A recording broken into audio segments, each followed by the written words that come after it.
अधिकारी मैंने तो जोयु खेतर में जागता था खेत खेडूत पाणत करता था टाइम पानी प्रवाह आयो अवाज पानी आवे छे ए टाइम भागता निकळ्या बाद तो पानी जोवा जाए तो पानी एकदम धमधमतो आवतो तो पानी एकदम 7 फूट हाइट पर चढ़ी गयुं हतुं पूरुं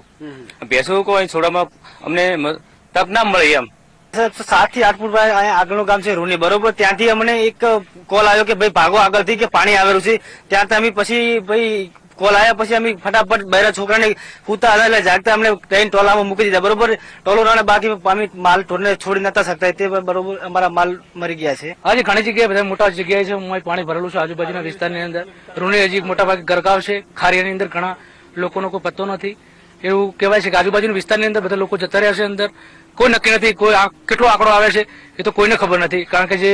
અમારા જે સંપર્કમાં હતા એ સંપર્ક વિહોણા લોકો થઈ ગયા સંખ્યા ખરી જેમ ખારીની અંદર ખારીની પરિસ્થિતિ ઘણી ખરાબ છે અમારા કરતા ખારીની પરિસ્થિતિ ખૂબ ખરાબ અને કોઈ કેટલી પબ્લિક મરી કોઈને ખ્યાલ નથી ઘણા થઈ હા ઘણા થઈ એટલે ત્યાં અંદર જઈ શકાય છે નથી ના નહીં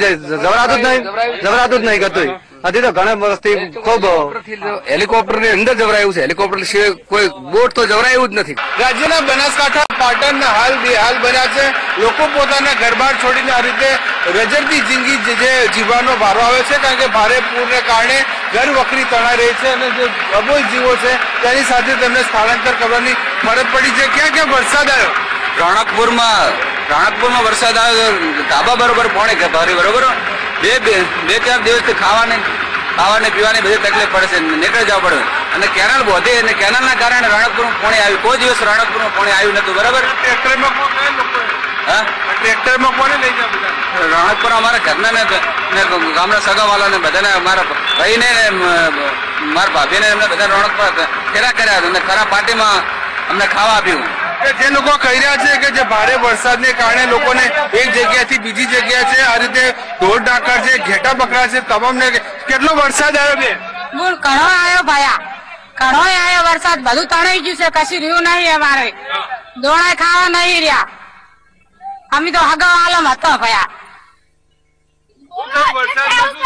વરસાદમાં જબરજસ્ત એરંડા બગડી ગયા અને બાટલો તાણી ગયો ગેસ નો બાટલો બધું નુકસાન આવ્યું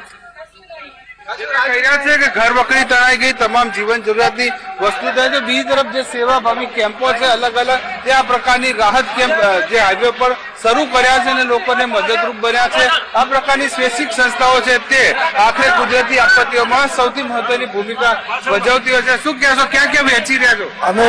રાણકપુર વેચી રહ્યા છીએ નવા વેચી રહ્યા છીએ આનંદપુરા રૂની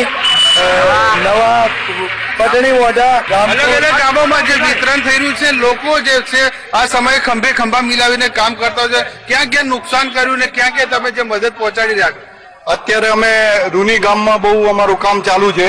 બીજું ખારિયામાં પણ અમે લગભગ 1000 માણસનું રસોડાની બધી સામગ્રી મોકલી છે આ બાજુ માનપુર ઊણમાં પણ અમારી ગાડીઓ ભરે છે કુલ અમારી 8-10 ગાડીઓ અને અમે લગભગ 25,000 માણસનું રસોડું 2-3 દિવસમાં કરવાના છે અને બીજા 25,000 માણસની તૈયારી કરેલી છે જો અહીંયા ખારિયામાં ફસાયેલા છે પછી રૂની ગામમાં ફસાયેલા છે આનંદપુરા ફસાયેલા છે શિયા ફસાયેલા છે પથરેવાડી ફસાયેલા છે અને અહીંયા આગળ ચાગા અને